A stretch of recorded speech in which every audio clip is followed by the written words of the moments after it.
এজন্য বিশ্বনবী বললেন, খবরদার এদিনের নামাজ মিস করো না। মান তারাকা সালাসা জুমাইন তাহাউনান, গাফলতি করে টানা 3টা জুমা যে ব্যক্তি মিস করলো, তাবা আল্লাহু ফি কলবিহি, রব্বুল আলামিন ওই লোকটার অন্তরের মধ্যে মোহর মেরে দেয়।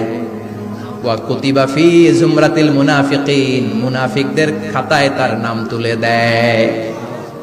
3টা জুমা যদি কেউ মিস করে, 2টা পানিশমেন্ট। এক হচ্ছে তাবা আল্লাহু ফি কলবি, আল্লাহ অন্তরে মোহর মেরে দেয়। ভালো কথা ভাল লাগে না, নামাজ ভাল লাগে না, আজান ভাল লাগে না, ইসলাম ভাল লাগে না, শুধু মৌজ মাস্তি ভাল লাগে, গান বাজনা ভাল লাগে, এরকম আছে না নাই? জুমার নামাজে জানে না। আরেকটা হলো কুতিবা মিনাল মুনাফিকিন, মুনাফিকদের খাতায় নাম তুলে দেয়। আল্লাহ হেফাজত করো। আরো জোরে পড়েন আমিন। জুমার দিন আগে আগে মসজিদে আসবেন ইনশাআল্লাহ। সবাই রাজি? আসেন, আল্লাহ জুমার ব্যাপারে কি ওয়াজ আমাদেরকে করলেন আমরা শুনি। শুনতে রাজি? আল্লাহ বললেন, ইয়া আইয়ুহাল্লাযীনা আমানু ইযা নুদিয়া লিস-সালাতি মিন ইয়াউমিল জুমআতি ফাসআউ ইলা যিকরিল্লাহি ওয়া যারুল বাই', যালিকুম খায়রুল লাকুম ইন কুনতুম তা'লামুন। পড়েন না আল্লাহু আকবার। আল্লাহ বললেন, ও আমার মুমিন বান্দারা শোনো শোনো।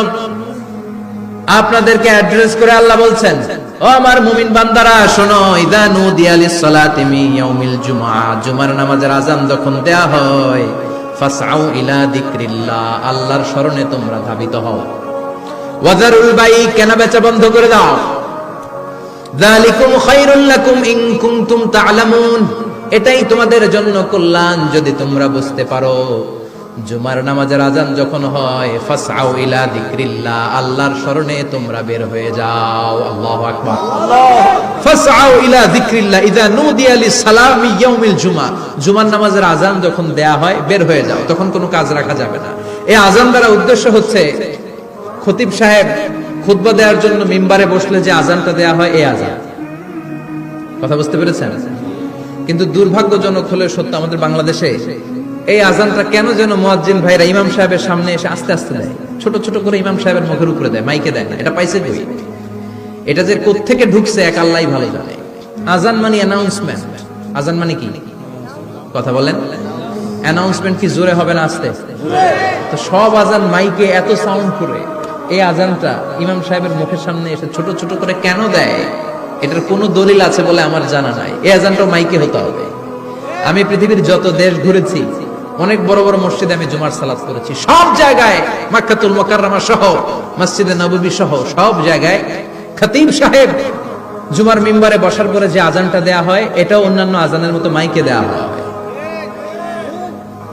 আল্লাহ বললেন, ইযা নুদিয়া লিস-সালামি ইয়াউমিল জুমআ, জুমার দিনের আযান যখন দেয়া হয়, এই আযান দ্বারা উদ্দেশ্য হচ্ছে খতিব বসলে যে আযান 12:30 12:15 দিকে যে আযান, এই আযান উদ্দেশ্য নয়। বিশ্বনবীর সময়ে এই 12:30 12:15 দিকে যে আযান ছিল, এটা ছিল না। বিশ্বনবীর সময় ছিল না, আবু বকরের সময় ছিল না, সাইয়েদনা ওমর ফারুকের সময় ছিল না। এটা চালু হয়েছে সাইয়েদনা উসমান যুন্নুরাইনের সময়। তখন মদিনাতে মানুষের সংখ্যা অনেক বেড়ে গিয়েছে, লোকজন আর জায়গা হয় না, মুসল্লিতে ঠাসাঠাসি। উনি ঘোষণা দিলেন, সুকে জাওরা, জাওরা নামক বিশাল একটা বাজার আছে, ঘোষণা দিলেন এখন থেকে ওই জায়গায় জুমার নামাজ হবে। মানুষ যেন আগ থেকে প্রস্তুতি নিয়ে আসতে পারে, এজন্য জাওরা নামক বাজারে উনি আর একটা আযান দেওয়ার প্রচলন করলেন। সুবহানাল্লাহ। সেখান থেকে আজ অবধি আমরা এই অতিরিক্ত আযানটা দিয়ে থাকি। এটা নবীর সুন্নাত না, এটা সাহাবীর সুন্নাত। বিশ্বনবীর সুন্নাহ মেনে নেওয়া যেমনি আবশ্যক, 4 খলিফার থেকে পাওয়া সুন্নাতগুলো মেনে নেওয়া আবশ্যক। বিশ্বনবী বলেন, আলাইকুম বিসুন্নতি ওয়া সুন্নাতিল খুলাফায়ে রাশিদিন আল মাহদিয়িন, আমার সুন্নাত ধরবা। হেদায়েত প্রাপ্ত 4 খলিফার সুন্নাত ধরবা। কেমনে ধরবা? ইক্ষু চিনেন? ইক্ষু না গ্যান্ডারি নাকি আখ না কুশাই? হ্যাঁ, আখ। কাঁচা আখ খায় কি করে? এই সামনের দাঁত দিয়ে ভাঙে না? সামনের দাঁত দিয়ে বলে ভাঙে,